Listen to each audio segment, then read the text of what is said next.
Hey guys, welcome back to the Crypto Rundown. We've got Bitcoin in a range, and Brendan's got the technical analysis to let you know where we think Bitcoin might be going next. And we've got something that has never happened with the Bitcoin ETFs this week. Brendan's going to break it all down. Yeah, that's right, Tevo. We are back on the Crypto Roller Coaster Show. Bitcoin's been making these $10,000 moves every single week. We've gone from 60 to 50, now from 50 back up to 60K.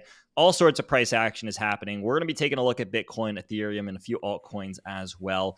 But you're right. Something happened that has never happened in crypto history this week. And for the first time ever, Grayscale has had positive ETF inflows for not one, but 2 days. So we're going to be breaking that down, look at everything that's happening in the ETF space, and so much more. The timestamps are below, so you can watch what you want to watch when you want to watch it. Please like, comment, subscribe, and enjoy the episode. Well, ladies and gentlemen, welcome back to another episode of the Crypto Market Rundown, where we talk about everything that's happening in the great world of cryptocurrency, from the fundamentals in the news to the technicals on the chart. We spend the time doing hours of research so that you all don't have to. And we are back in full roller coaster effect in these crypto markets. We're going up, we're going down, we're getting a lot of volatility, and there is certainly a lot happening in the news. Also, one of the things that I just want to kind of precurse before we begin here, Tevo, is we saw something happen at the end of last week, beginning of this week, that we have never, ever seen in the crypto markets before. And I've been ranting and raving, wanting to see this. And man, I'm just so excited to be able to talk about it in today's episode. So make sure you stick around for the full one, everyone. There's a lot of cool stuff that we're going to talk about here. But Tevo, I mean, man, how are you feeling in all of this volatility? It's actionable.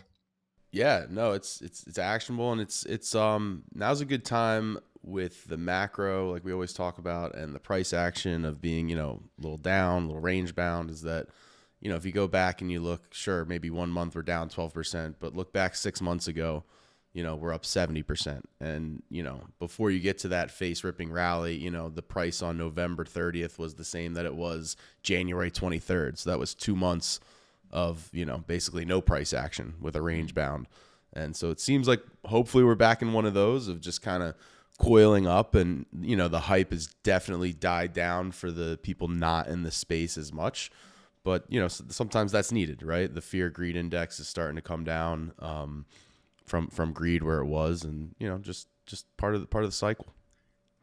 Yeah, I mean, let's not beat around the bush. I mean, Bitcoin saw this dump from 67K down to 56K, then from 56K back up to, I mean, what was it? 65, almost 66K. I mean, these are $10,000 moves in either direction. That seems like it's happening almost every other week. And we come in on 1 week, we're like, we're up. The next week we come back, we're down, we're up, we're down. And, we are on this roller coaster. And as we're going to show on the charts in just a second here, the chart looks like a roller coaster. However, we are finding support. The dips are being bought up. And you almost get the sense that there's starting to become a little bit of sellers panicking, right? I think that they're starting to get exhausted. And we're going to explain why that is the case, or why that could be the case. I'm not saying we're completely out of the woods yet, but for everyone who wants to follow along, if you want to look at the charts, make sure you go over to the YouTube channel. It's the Crypto 101 podcast. And again, you can check that out on YouTube. And over there, we're going to get all the images, all the graphics that we're going to be referencing on the screen. And as always, the link is in the description below. And we had a couple commenters we wanted to shout out. So that's what we said, on YouTube and socials. We got some people saying some nice things. We got Kevin Sheehan, another great podcast, boys. Our boy Barnaldo to 2010. You guys are awesome. He's out of San Diego as well, just like some of our other colleagues. So thank you guys for the kind comments. We've had some new some reviews on Apple Pods and Spotify, so we appreciate those. Keep coming them in, and we'll keep delivering some fun weekly episodes to bring you guys some value. Yeah, absolutely. And we want to shout out all the people who support us and drop new reviews and new comments and all this stuff. So we're going to make this a normal part of our intro. So if you go in there, you leave a comment on this video, you leave a review on the podcast, whether it's on Apple or Spotify or Audible or wherever it may be, we want to give you a shout out. So thanks for all the support for everyone that is there. And without further ado, let's go ahead and throw up the screen share over here on Bitcoin so we can really see what we have been referencing. So to kind of kick us off over here to start things off, Bitcoin again with this bounce, I think this caught a lot of people by surprise. We went from 56K all the way back up to 65K. Now we're on the way back down over here, and it has a lot of people asking like, why is this the case? Well, number one, this is the same resistance level that we've been mentioning. It's the same one that we've brought up before, saying, hey, Bitcoin has two primary resistance levels. Primary resistance level number one is the 50-day moving averages. Also, I think you could factor a little bit of the 20-day moving average in there, but the 50-day moving average is the significant one to pay attention to here, not just on Bitcoin's chart, but on most of the mainstream large cap well-performing altcoins. So Bitcoin, Ethereum, Solana, like a lot of these other charts, keep an eye on that 50-day moving average, which is this magenta colored line over here. Resistance number two, the all-time highs, right around the low end of the $70,000 range, right up here. We can see that there's a slight falling level of resistance over here. It's acted as a major resistance point, not once, not twice, but actually 3 times. And I do think we're going to inevitably retest this area at the low 70s as the next major point of resistance. But before we get through that, we have to get through the 50-day moving average. And so ever since Bitcoin has broken down over here, it turned this area of support into a resistance, as we can see by rejection number one. That was bad. Rejection number one, rejection number two, and rejection number three happening right around 66,000, 67,000, and 65,000 respectively. Now, with each one of these rejections, it's caused Bitcoin to go to a new local low. The first time we saw Bitcoin fall down to around 59. The second time we saw it fall down to around 56. Now we're rejecting it for the third time, and it has a lot of people wondering, does this mean that we could go back down towards maybe 57, 56? I mean, heck, maybe even a little bit lower, like 55 or $54,000. And the answer here is I still think it's on the table. Now, am I favoring the bulls? Am I selling everything off? Am I shorting the market? And the answer there is absolutely not.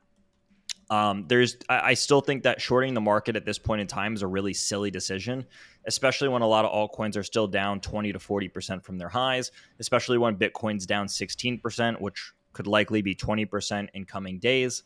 That's not a spot where I want to short the market. Again, when we see a double-digit retracement inside of an overall uptrend, as we kind of zoom out and look at, I look at the pullbacks as arguably the best areas to accumulate.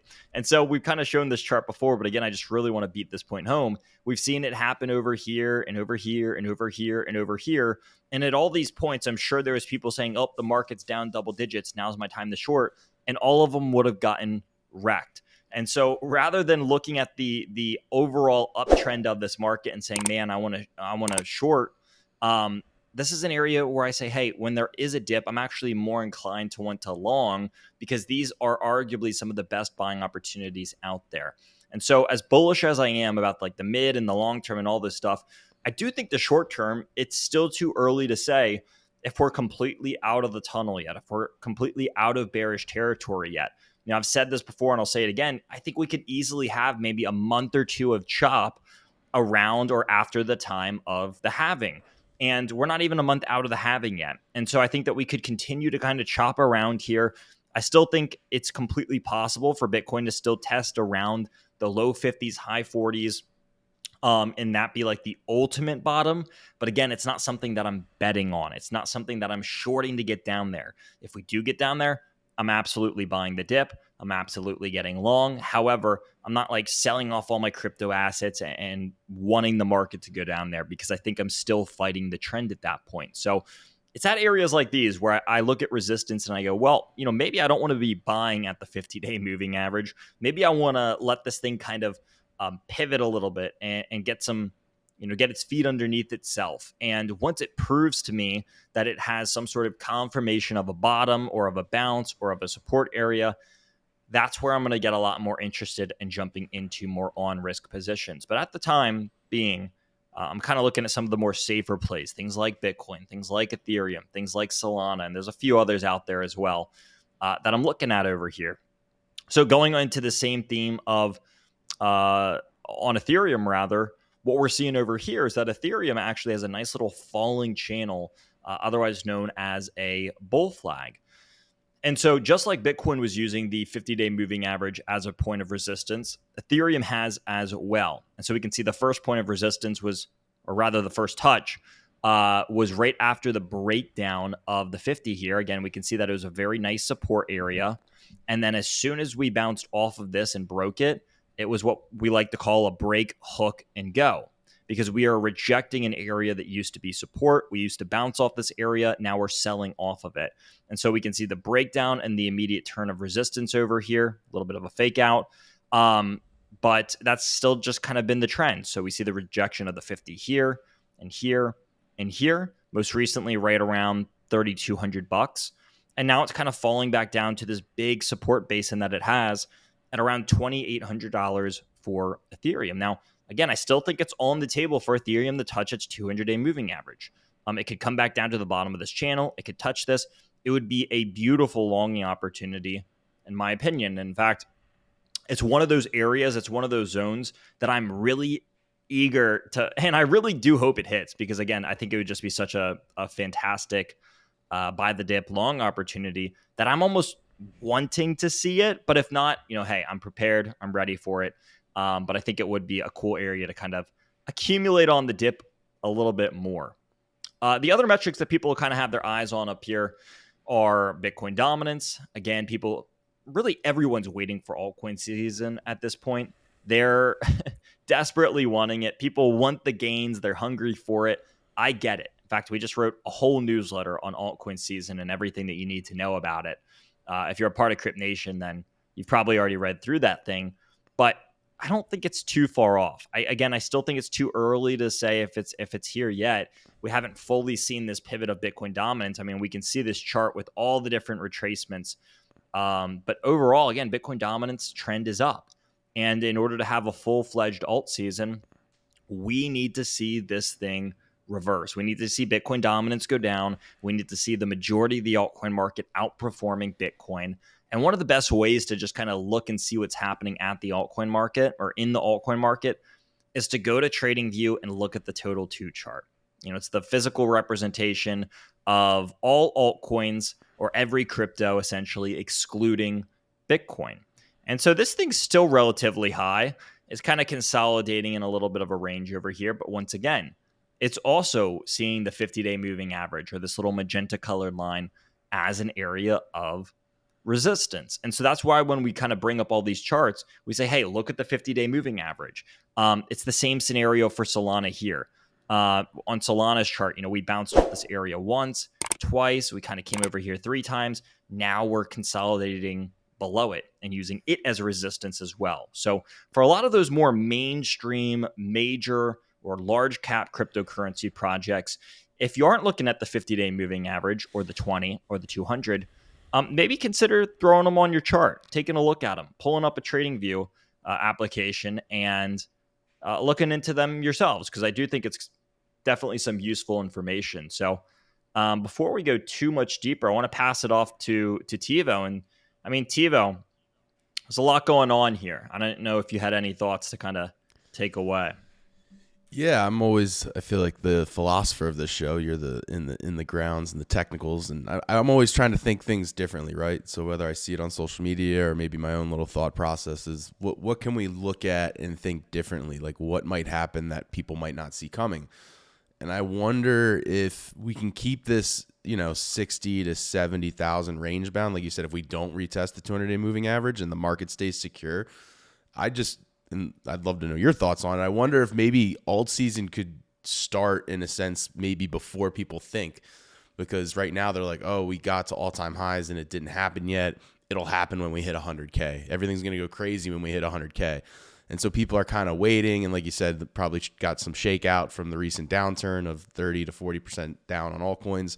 So I wonder if the market stays kind of strong in this upward range bound near all-time highs, if kind of maybe altcoin season could start earlier than people think, maybe out of nowhere, and get people kind of caught off sides a little bit.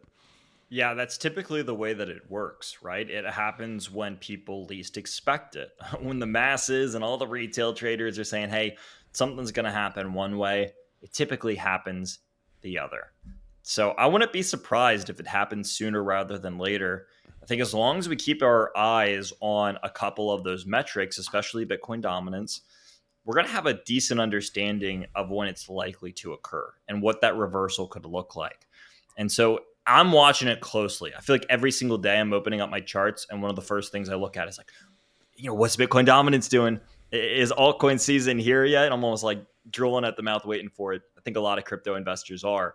But no, all jokes aside, I don't think it's too far out there, which is good.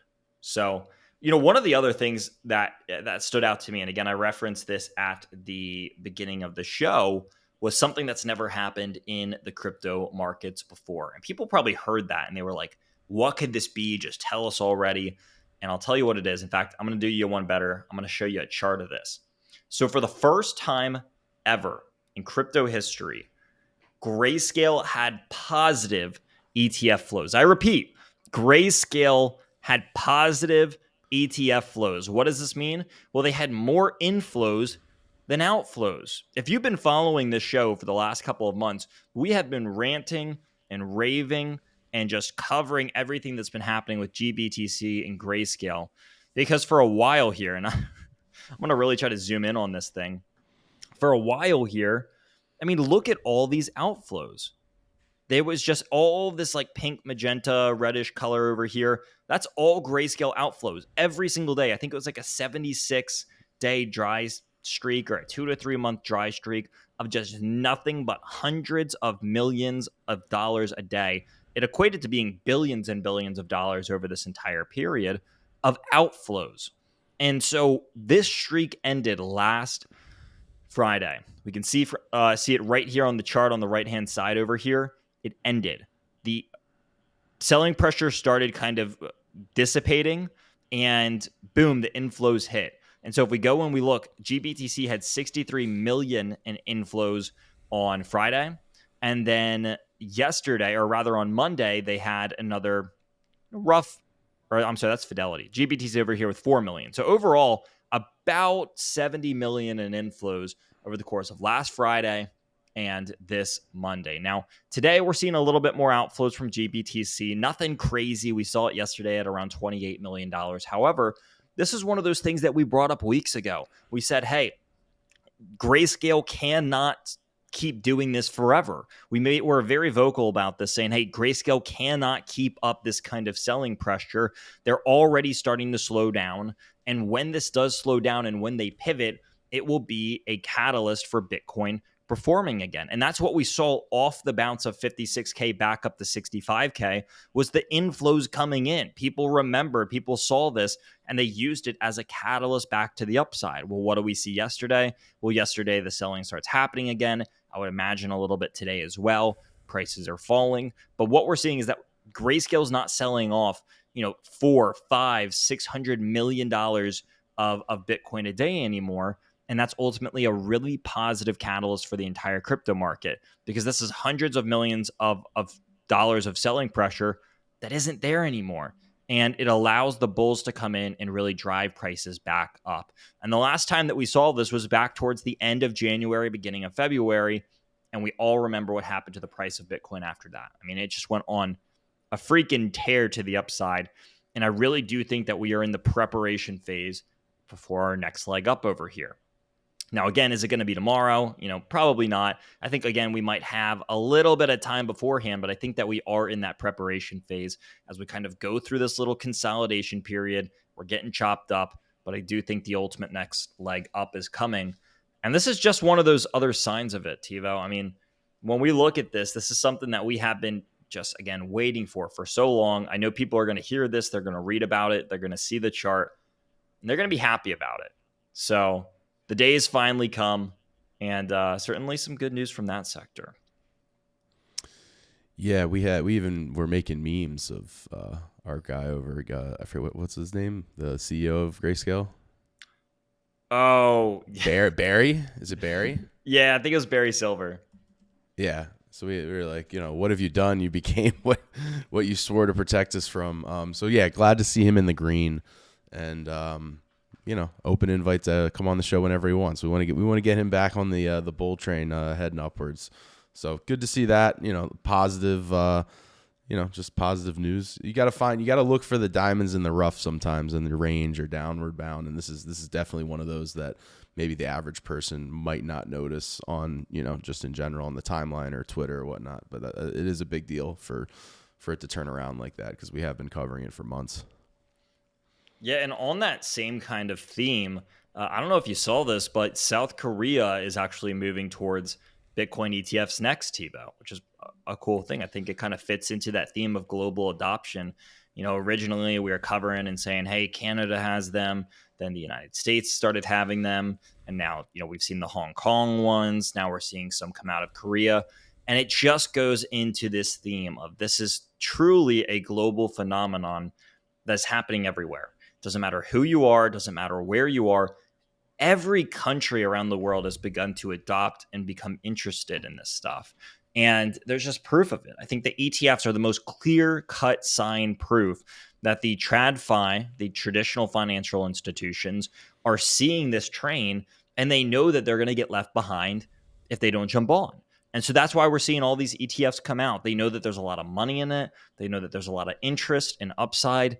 Otherwise, all these TradFi players wouldn't be jumping in the first place. You don't see them going out and creating these like little kid ETFs. No, they're after the big money. These are the big fish, and they're not interested in any kind of small fry, small talk stuff. So, yeah, I mean, just more adoption happening on the ETF front.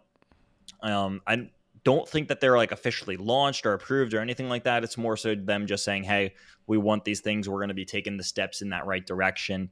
And yeah. And on a final note of the ETFs, the Ethereum ETFs, something that I don't know if we talked about too much last week, but we've mentioned this before, that they're probably not very likely to get approved by May or like by the summer. The dates for those are starting to already get pushed back for a few of them, from May to June to now July. And truth of the matter is, I think it's going to get pushed back even further than July. So as of right now, it looks like these Ethereum ETFs are going to be pushed back to July. However, truth be told here, I think it's going to go even further than that. I wouldn't be surprised if we go from July to August to September, October, and so on. So time will tell. Again, I don't think it's a bad thing. I think it's probably even a better thing. And I think we had who was it? I think it was Matt Hogan, or maybe it was James Seyfarth, who was saying it's actually a good thing if we push these things back a little bit and give them a little bit of time to breathe. And at first I was like, I don't understand that. Now it makes a little bit more sense. So I'm fine with this, but just a little bit of an FYI, little news update for everyone out there who's asking and wondering about these Ethereum ETFs. They're probably going to be delayed just a little bit longer. Now, I still think they're coming. Maybe it's towards the end of this year, maybe it's next year. I don't think it's a matter of when. I don't think it's a matter of if. I think it's a matter of when. And so that when is still very much up in the air. There hasn't been too much back and forth between these companies and the SEC about them. But speaking of the SEC, we have all sorts of stuff to talk about in regards to that. And so, Tevo, I want to hand it off to you. I don't even know where to start with this stuff. I know it's sad. I mean, well, Gary Gensler is definitely the weasel of the week, if not the weasel of the year. Weasel of the decade. Just to build off your Ethereum, we don't have a clip of it, but he was on this Squawk Box CNBC morning show yesterday. Just taking a ton of questions about the Ethereum ETF, crypto, and all he does is he deflects. Like the SEC lands down these huge, headline popping like anti-crypto things all the time, and then he just dodges the questions, and people start breaking down what he says, and it's just half of it's like basically not true. He's I can't comment on this, I can't comment on that. And sure, there's some stuff, like especially like, for example, like a Coinbase, an ongoing legal court case, maybe you can't comment on that, but like the decisions of why the SEC is going after not allowing the ETFs, like that stuff he can comment on. So a lot of stuff this guy just deflects. And I'm going to play a clip here, basically from another branch of the government that is basically calling out the SEC, saying that they're just, all they are is pageantry. So this clip's basically breaking down, parts of the government that are trying to be pro crypto and get some regulation, and at least just get discussion going on having some conversations around being pro digital assets. And every time that this committee has a scheduled meeting or an announcement, the SEC immediately, either that day of, like before they meet or right after they meet, the SEC posts some anti-crypto thing or some crypto legislation. So we'll play that clip for you right here. Finally, I want to raise an alarming issue that I think needs further attention: the timing of various actions by the SEC while Congress is seeking to establish a regulatory framework on digital assets. To name a few, January 12th, 2023, this committee announces the formation of the Digital Assets Financial Technology and Inclusion Subcommittee. It was subsequently announced that the SEC pursued enforcement actions against 2 firms. March 9th, 2023, the committee hosts its first hearing on the Biden administration's approach to digital assets. An hour before the hearing, you publish an op-ed in The Hill. April 27th, 2023, the committee hosts another hearing on digital asset regulation. You tweet and quote office hours video on your view that most digital assets are securities. May 3rd, 2023, this committee and the House Agriculture Committee, led by my colleague Chairman Thompson, announced our first joint hearing on digital asset legislation, which is unprecedented. You published another office hours. I'm not one to connect dots, but it seems like you're actively trying to undermine the work of Congress. You must not impede our work to do our job, even though you won't do yours. I yield back.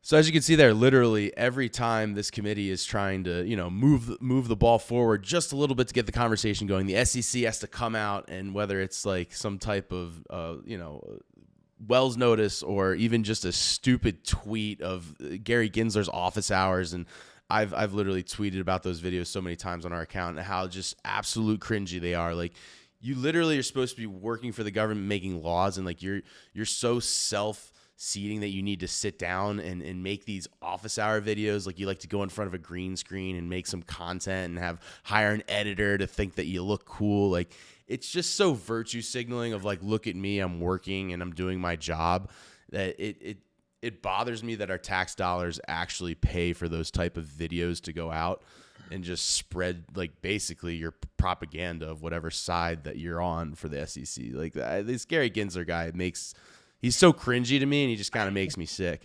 And then on top of that, he issued a Wells notice for Robinhood this week, literally 48 earnings before their earnings call.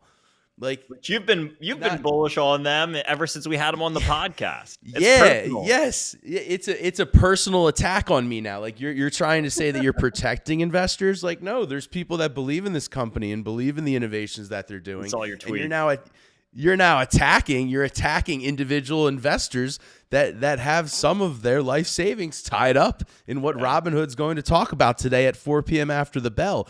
Like, Mr. Gary Gensler is an absolute weasel. He's a pigeon. What would this guy do if he didn't have Liz Warren to loop a leash around his neck and walk him down the aisles of Congress? Like, it's absolutely disgusting that this guy thinks he can just pick and choose who he wants to go to battle with and then claim you can do that, but at least be real. Don't say that you're trying to protect the individual investors when you're actually tying a noose around them and kicking the stool out from underneath them. Like, you're just firing these blanks for headlines. Like, you have the Coinbase Wells notice compared to the SEC Wells notice for Robinhood literally cites that different projects are securities. So if you're going to say that Coinbase and Matic is security, but then you don't mention it for Robinhood when they're also selling Matic or Sol, pick whatever one you want. Like, the two Wells notices don't even equate to the one for Coinbase versus Robinhood. So it's like, at least put some thought into what you're doing. Like, try to make it look like you're actually working for the people and like you actually have a plan. Like, screw working for the people. Like, try to make it seamless that like, hey, this compares to that. It's like you're comparing seafood to steak. It's like, what's going on over at the SEC? It's embarrassing. And again, like, he's an actual pigeon. He's a pigeon. The thing that makes it worse is that when you look at what they're doing, like, they're the ones who approve companies to go public. They approved Robinhood to go public. They approved Coinbase to go public. Like, they are the SEC. They are the Securities and Exchange Commission. And without them, we wouldn't have a publicly traded Robinhood. We wouldn't have a publicly traded Coinbase. We wouldn't have a lot of these things that they approved. So how did they go after and sue companies for breaking whatever, for all these things, after approving the very concepts themselves. And so it's like, okay, well, did you not do your job in the first place and this go unnoticed, and you're just now realizing that this is actually breaking laws? Or were they completely, what's the word? Were they being completely regulatory fine, and then you're just making something up now? Because that's what I can't understand. I can't understand how the very institution that approved them to go public and to do all this stuff in the first place is now suing them, saying that there's all these issues. Like, it's either they messed up in the first place and they weren't doing their job to begin with and stuff has gone over their head, or it actually is completely regulatory compliant and they're just making stuff up. And so it's either, either way, it looks bad for them. I don't think he understands, and this goes actually to prove that he just doesn't understand what he's working with here. And it's I don't know, maybe it's just him being oblivious or ignorant or incredibly biased on one end or another, but it doesn't add up, and they keep losing these cases. That's the crazy thing, is they're trying to sue everyone and they just lose. Like, I don't know. I think he's hurting his reputation drastically more than he's helping it. And like, a sane person would look at the situation and be like, okay, I was buying crypto on Coinbase back in 2017, 18, and Coinbase goes public in 2021. Same thing with Robinhood. You're buying crypto back in 2018 is when they first started launching crypto products. They go public in 2021 or 2020 as well. So, like, what's the difference between that? And then, like, okay, so we can, same thing with the Bitcoin ETF. Like, oh, we can trade futures, but we can't trade the actual spot. Like, that doesn't make sense either. And so, so if you look at that from a 5,000-foot view, it's like your priorities aren't straight. So then who's in your pockets, and what is your actual game plan other than the fraud shield of protecting the little investor? Like, it's horseshit. It's absolute horseshit. Yeah, I don't think anyone give us a good-looking human being to look at, like a strong woman or a guy who's got a comb over, like this bald. I'm gonna bleep that out. But god damn, he's such a weasel. Yeah, I mean, we could rant about him forever, and I think it just comes down to no one on either side likes him anymore. Right? It doesn't matter if you're on the political side of left, right, up, down, sideways. Doesn't matter. No one likes him. I've never heard anyone on any kind of political spectrum be like, you know who I really hope just sticks around and continues to work in the finance sector? Gary Gensler, man, I love that man. You never hear that. You hear that on every other kind of side of politics, but you will never hear those words get talked about in regards to Gary Gensler. And that's because he's just made enemies. He's made enemies of everyone. It's like, oh, you like TradFi? Sued. You like crypto? Sued. You like gains? Sued. You liked being protected from your investments? I think I'm going to pass on that. You know who he did like? You know who he did like? Who? Sam Bankman-Fried. They were actually kind of buddy-buddy. Yeah. Even he couldn't protect him. You can't make that up. You can't make it up. Yeah. It's craziness. But, believe it or not, it gets crazier. We have another clip that we want to show all of you. I'll let Tevo do the introduction on this one, but it gets even better if you thought. And it's a perfect segue because this is another, like, the chair of the SEC. He's the leader. Like, the SEC is a big organization. I get that. But he is the leader. Like, it all flows up to him. And so here we have a clip of Biden's chief economist. So, take out the word Biden, like whether you're left or right. This is the chief economist who's giving the president of the United States. Yeah, it doesn't matter who the president is. He's going to have a chief economist. And this person is the chief economist of our current administration. And we're going to play this clip of him describing how bonds work. Like you said, they print the dollar. So why does the government even borrow? Well, again,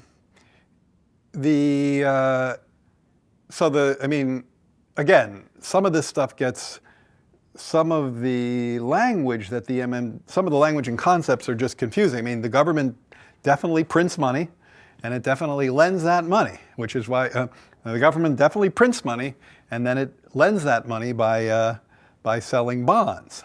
Is that what they do? They sell bonds. Yeah, they sell bonds. right? Because they sell bonds and people buy the bonds and lend them the money. Yeah. So a lot of times, at least to my ear with MMT, the language and the concepts can be kind of unnecessarily confusing, but there is no question that the government prints money and then it uses that money to,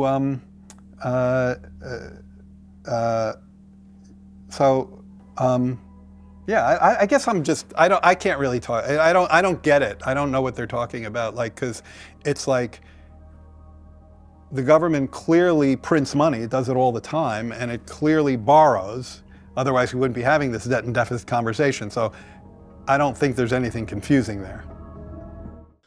So, again, I'm not saying that I could sit in front of a camera and answer the question perfectly either, but if you're the chief economist of the United States of America, one would think that you would have a better answer. And I think this is a broader, question around why are people excited about Bitcoin and other options of the digital asset class. This is part of it, is we have people leading us that really might not know how the system works. And even if they do know how the system works, you can kind of peel back the onion a little bit and be like, okay, maybe there's some holes in this Swiss cheese here that might be a little big, not to, take other avenues of action. Yeah, I mean, all he had to do is give the extremely simple answer and say it stimulates the economy. That's all. He started trying to go into bonds and all these other crazy things. He just has to say it stimulates the world economy, both domestically and foreign, and he could have just left it at that. And, maybe dive into some other little things. But no, I mean, if you can't even answer that as the as the chief economist of the United States, it makes me concerned. I mean, that'd be like me getting on here and Tevo, you being like, hey, Brendan, like, what's happening with Bitcoin? How is crypto different from stocks? And I'd be like, well, crypto is different from stocks because they both trade and they trade because they trade. And I just be fumbling over my words. Like, you have to hold these people to a higher standard. You really do. If you have the chief economist of the United States asking and not being able to explain why the United States borrows and does other things, it's a little bit of a red flag in my opinion. So, when we bring all this up and we look at the global financial structure of the world, and as crazy as this gets, as chaotic as these episodes do get, there's an answer to a lot of this stuff. And it's crypto and blockchain tech. Now, I'm not saying that it's the answer to every financial issue that we have today. I'm not saying that we're all going to be off-grid on blockchains. Crypto's the one world currency. It's happening tomorrow. I'm not saying anything like that. I love crypto. I'm not that much of an extremist. But a lot of these issues and problems and stuff that we talk about today, it can be solved with blockchain technology. And there is this movement that is slowly making its way through of replacing the middleman, replacing the corruption, replacing the bias. And crypto and blockchain tech is just one way that we can do that. And so one industry at a time is getting, interrupted. It's working its way in here. It doesn't matter if it is money transfers or cloud storage or gaming or artificial intelligence or tokenization of real world assets. All these different sectors are starting to see the benefits of crypto tech, and it's coming. There is a solution out there. And so that's the good news. We talk about this, and sometimes we like to reference the problems that are happening in TradFi and say, hey, there's actually a solution. As crazy as it gets, as chaotic as it gets, there truly is a solution to a lot of this stuff. And ultimately, even in light of all this, there's going to be a brighter tomorrow. We look at the crypto markets here, and it still is very optimistic. And a lot of this FUD and craziness and stuff that happens, it actually gives us the opportunity to accumulate the dip when we're not at all-time highs, when we're not at $74,000 anymore on Bitcoin, when Ethereum's not at $5,000 like it was previously. We get to buy these things at a discount because as they progress, as time goes on, as Bitcoin's inflation rate shrinks, as Ethereum continues to be a deflationary asset, actually, there's upside opportunity here. And more people and developers and financial institutions are building on this stuff. We've already seen BlackRock. We've seen Bank of America show interest. We've seen cities show interest. The list goes on, BNY Mellon, etc. And so, keep the head lifted high here because there is a lot of cool stuff on the horizon. Yeah, absolutely. And it's a fun, I mean, at the end of the day, it's also just a fun space to be involved. Like crypto Twitter's fun, this podcast is fun, our community's fun, and it gives you a different view of the economic world of kind of basically just like what you just described. And, you know, you never go all in on anything, you know, at least responsibly is something that you wouldn't do, but being able to educate yourself on different sides of how people see the economic world or any topic of the world is definitely beneficial to probably broadening your horizons and thoughts as a human being. So, you know, I think that being involved in this space can definitely help educate you and grow, you know, beyond just maybe your financial means, maybe just your theory and approach to life as well. Agreed. Well, I think that's going to bring us to the end of this episode. Well, everyone, thank you all for tuning in. An action-packed one we had today. Everything that's happening from the price movements of Bitcoin to the price movements of altcoins, these new ETF information, and even all the stuff that's happening in the world of TradFi. We're going to make sure that we keep you posted over here. So once again, if you like the content that we make, consider hitting that like and that subscribe button. Leave us a comment, leave us a review. We love hearing from all of you.